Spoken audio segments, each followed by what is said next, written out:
आप देख रहे हैं जोश India web TV.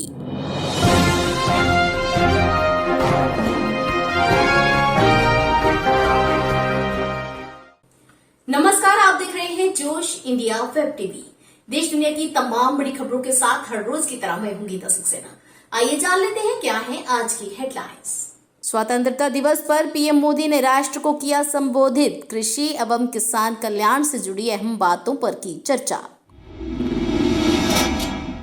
PM Modi करेंगे टोक्यो पैरालंपिक खेलों में भाग लेने वाले भारतीय दल से बात। वीडियो कॉन्फ्रेंसिंग के जरिए होगी बात। आंदोलनकारी किसानों ने दिल्ली की सीमाओं पर फहराया तिरंगा। देश की आजादी के लिए कुर्बानी देने वाले महापुरुषों को किया याद। कैरिबियाई देश हैती में तेज भूकंप के झटके, पूरा देश मलबे के ढेर में हुआ तब्दील। और अब पेश है खबरों का विस्तार। प्रधानमंत्री नरेंद्र मोदी ने देश के 75वें स्वाधीनता दिवस के मौके पर लाल किले की प्राचीर से राष्ट्र को संबोधित करते हुए देशवासियों को शुभकामनाएं दी और कहा कि 21वीं सदी में भारत के सपनों और आकांक्षाओं को पूरा करने से कोई भी बाधा हमें नहीं रोक सकती। प्रधानमंत्री नरेंद्र मोदी ने स्वतंत्रता दिवस पर रविवार को लाल किले पर तिरंगा झंडा फहराया। इस दौरान पीएम मोदी ने अपने भाषण में कहा कि आज दुनिया भारत को एक नई दृष्टि से देख रही है। इस दृष्टि के दो महत्वपूर्ण पहलू हैं, एक आतंकवाद और दूसरा विस्तारवाद। भारत इन दोनों ही चुनौतियों से लड़ रहा है और बड़े हिम्मत के साथ जवाब भी दे रहा है। उन्होंने कहा कि भारत आज अपना लड़ाकू विमान, पनडुब्बी और गगनयान भी तैयार कर रहा है और यह स्वदेशी उत्पादन में भारत के सामर्थ्य को प्रदर्शित करता है। इसके अलावा पीएम मोदी ने कृषि एवं किसान कल्याण को लेकर भी कुछ अहम बातों पर चर्चा की। उन्होंने कहा कि देश के हर क्षेत्र में हमारे वैज्ञानिक बहुत सूझबूझ से काम कर रहे हैं। अब समय आ गया है कि हम अपने कृषि क्षेत्र में वैज्ञानिकों की क्षमताओं और उनके सुझावों को एग्रीकल्चर सेक्टर से जोड़ें। अब हम और ज्यादा इंतजार नहीं कर सकते और हमें इसका पूरा लाभ भी उठाना है। इससे देश को खाद्य सुरक्षा देने के साथ फल, सब्जियां और अनाज का उत्पादन बढ़ाने में भी मदद मिल पाएगी और हम विश्व तक पहुंचने के लिए अपने आप को मजबूती से आगे भी बढ़ाएंगे। इसके अतिरिक्त देश में छोटे किसानों को ध्यान में रखते हुए भी प्रधानमंत्री नरेंद्र मोदी ने कृषि सुधार से जुड़ी कुछ अहम बातों पर चर्चा की। देश के प्रधानमंत्री नरेंद्र मोदी कल 17 अगस्त की सुबह 11 बजे टोक्यो 2020 पैरालंपिक खेलों में भाग लेने वाले भारतीय दल के साथ बातचीत करेंगे।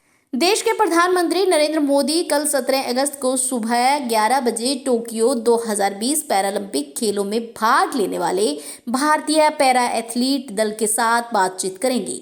पीएम मोदी की पैरालंपिक खेलों में भाग लेने वाले भारतीय दल से यह वीडियो कॉन्फ्रेंसिंग के जरिए बात होगी। बता दें कि कुल 9 खेल स्पर्धाओं के 54 पैरा एथलीट देश का प्रतिनिधित्व करने के लिए टोक्यो जाएंगे और यह पैरालंपिक खेलों में भाग लेने वाला अब तक का सबसे बड़ा भारतीय दल है।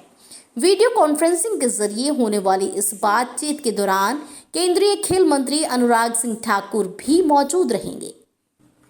नए कृषि कानूनों के खिलाफ महीनों से आंदोलन कर रहे क्रांतिकारी किसान नेताओं ने स्वतंत्रता दिवस को मुख्य रखते हुए अपने धरना स्थलों पर बड़े ही शांतिपूर्ण तरीके से राष्ट्रीय ध्वज को फहराया।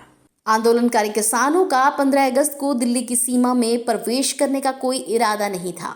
इसको लेकर किसान नेताओं ने ऐलान किया था कि वह धरना स्थलों पर ही तिरंगा झंडा लहराकर इस पावन राष्ट्रीय त्योहार को मनाएंगे और इसी के तहत किसान नेताओं द्वारा दिल्ली की सीमा से बाहर उत्तर प्रदेश और हरियाणा में स्थानीय स्तर पर जगह जगह रैलियां निकालकर अपनी आवाज सरकार तक पहुंचाने के कार्यक्रम आयोजित किए गए। सभी कार्यक्रम शांतिपूर्ण तरीके से संपन्न हो गए। इस दौरान किसानों ने देश की आज़ादी के लिए कुर्बानी देने वाले शहीद भगत सिंह, चंद्रशेखर आजाद, राष्ट्रपिता महात्मा गांधी के अलावा नेताजी सुभाष चंद्र बोस, डॉक्टर भीमराव अंबेडकर समेत अनेक महापुरुषों को याद किया। कई जगहों पर किसानों ने झंडा फहराने के बाद देशभक्ति के गीत भी गाए। कई जगहों पर किसानों ने झंडा फहराने के बाद देशभक्ति के गीत भी गाए और शहीदों के सम्मान में नारे भी लगाए। खास बात यह रही कि इस दौरान शरारती तत्वों को कोई मौका नहीं मिल पाया, जबकि इसके लिए अधिकतम सतर्कता बरतते हुए दिल्ली पुलिस के जवानों के अलावा केंद्रीय अर्धसैनिक बलों की अतिरिक्त तैनाती के साथ ही अन्य इलेक्ट्रॉनिक उपकरणों से सुरक्षा निगरानी की व्यवस्था भी की गई थी।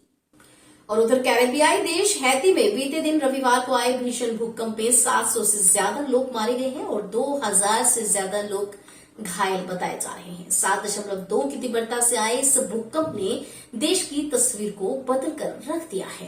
कैरेबियाई देश हैती में बीते दिन रविवार को भूकंप के तेज झटके महसूस किए गए, जिसमें 700 से ज्यादा लोग मारे गए और 2000 से ज्यादा घायल होने की खबर है। बड़ी संख्या में रिहायशी मकान और अन्य इमारतें भी तहस नहस हो गईं। इस भूकंप की तीव्रता रिक्टर पैमाने पर 7.2 मापी गई थी। तेज भूकंप ने देश की तस्वीर बदल कर रख दी है। पूरा देश मलबे के ढेर में तब्दील हुआ नजर आया, जिसमें जगह जगह चीख पुकार मची हुई थी। प्रधानमंत्री एरियल हेनरी ने प्रभावित इलाकों का दौरा किया। आप देख रहे थे आज की कुछ बड़ी और अहम खबरें जोश इंडिया वेब टीवी पे गीता सक्सेना के साथ। कल नई और ताजा अपडेट्स के साथ फिर से मुलाकात होगी। तब तक के लिए मुझे दीजिए इजाजत। धन्यवाद।